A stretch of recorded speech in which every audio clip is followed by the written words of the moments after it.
Speaking of teams running out of time, we're running out of time to hit one of these money line underdog parlays. It's week 13. Don't worry though, I have a big juicy side in mind. So if we do hit this, we'll probably wash for the entire season. But why don't you just dip your toe in, get the audience a little bit nodding and trying to feel the good vibes before I come in with let me check my notes here, my plus 450 money line underdog. All right, go ahead. Look, I don't want to put any pressure on you, but you said it. You have yet to hit a single one of these all season. And this is your last chance. Not to brag, I've hit 4 of my last 5, and I'd like a little support here if you would. You keep throwing out these half-court shots. I'm taking another layup because sometimes you just got to keep seeing the ball go in. I'm taking Tulane plus 115, biggest game of the week, biggest game, other than, the game probably, but biggest game of the G5 season. Tulane against Cincinnati Friday night. Winner goes to host the AAC championship. And I think that's more of the motive. I mean, obviously they both want to reach the championship, but this would be Tulane's first ever trip to the American championship game. It hasn't won a conference championship since winning the Conference USA championship in 1998 under Tommy Bowden. And if you look excuse me, Tommy Bowden, and also Tommy Bowden. Rich Rod as the offensive coordinator. One of my favorite teams of my childhood. Sean King at quarterback. They essentially were running Rich Rod's offense in its infancy at that point, up and down the field. Fantastic team. Love that Green Wave squad. Yeah, so this is the best team they've had since then. And if you look at kind of the blueprint of how both of these teams have lost in the past, UCF was able to beat Tulane by running it down their throat. They had 336 yards, 4 touchdowns on the ground. Plumlee torched them for 176 yards and 2 scores. Well, Cincinnati can't run the ball at all. They're 118th in the country in rushing success. They've managed over 100 yards against Temple because everyone does, but they averaged just 52 yards rushing in the last 3 games before that. Well, last week, Ben Bryant hurt his foot, and he didn't play in the whole second half. So a Cincinnati team that can't run the ball well will either have a hobbled Ben Bryant or a freshman in Evan Prater making his first start.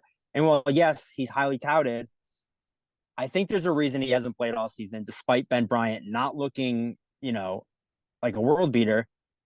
And it's his first start in the biggest game of the year. So I kind of like those odds either way against a very, very good Tulane defense. And while Cincinnati has good defensive numbers like we'd expect, and they're a good defense, I'm not going to sit here and say they're not, but they've definitely padded their stats against the really bad teams. UCF put up 505 yards against them. They ran all over them for 250 yards. ECU put up 454, also ran the ball for over 5 yards per carry. And the area the Bearcats have struggled the most is defending explosiveness. Well, Tulane has human explosive play in Tyjae Spears. He's averaging 6.4 yards per carry, 12 touchdowns. Michael Pratt is also super sneaky athletic. He's got 9 rushing touchdowns to go along with 20 passing scores, just 4 picks. The Tulane and then the Green Wave don't give up big plays at all. They're one of the best in the country at limiting explosiveness. They're really good at defending finishing drives.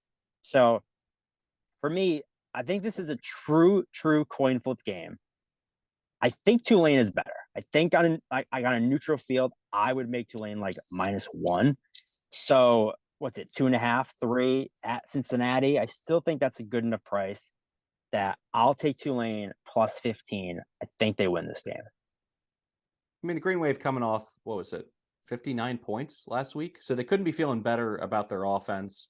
And I understand that this is kind of uncharted territory for them this late in the season, being able to punch a ticket to a conference championship game. But I don't want to get too emotionally involved here because Fickle, to me, can take a team that could be better and then kind of play down to his competition a little bit. He gets so conservative at times because if he does go with Prater, what he needs to do is kind of allow him to use his athleticism to really put the defense in difficult positions in terms of the RPO game. He's not going to do that. I think he'll get conservative. Like we saw with Plumlee. Like we saw Plumlee do it well. Yep.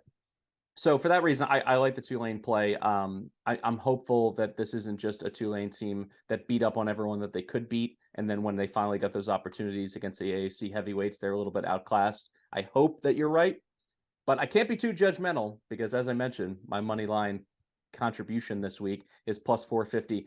I'm going to throw out some stats. So the team that's prohibitively favored here gave up 40 points to a program that is not going bowling last week. Their defense is 131st nationally in giving up explosive plays. Of course, I am referring to James Madison as they're playing Coastal Carolina. Coastal plus 450.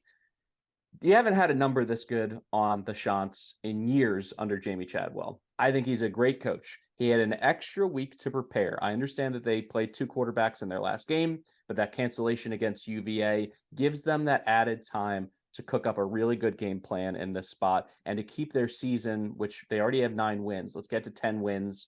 They scored 26 points, truly manufacturing points against Southern Miss. We hit on Southern Miss for like half of this podcast this week. They have a very good defense.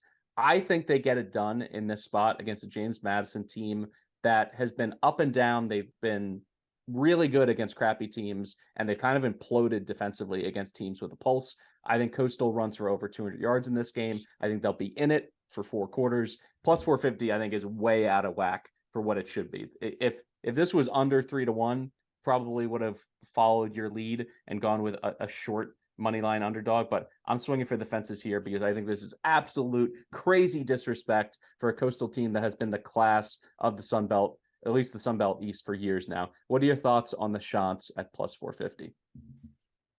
Yeah, I would say I like it a little more after last week because I actually laid the big number with James Madison. I think it was 7.5 maybe last week. And like you said, for a team that coming into it had the best run defense in the country, from a success rate standpoint, they let Georgia State, who we just talked about, has been bad. They let them run all over them. I was concerned with the amount of, Georgia State should have won that game. Like they absolutely torched them on the ground. So that did concern me for this James Madison team that supposedly a stud defense did not, as like you said, and against the better teams, they've kind of fallen apart.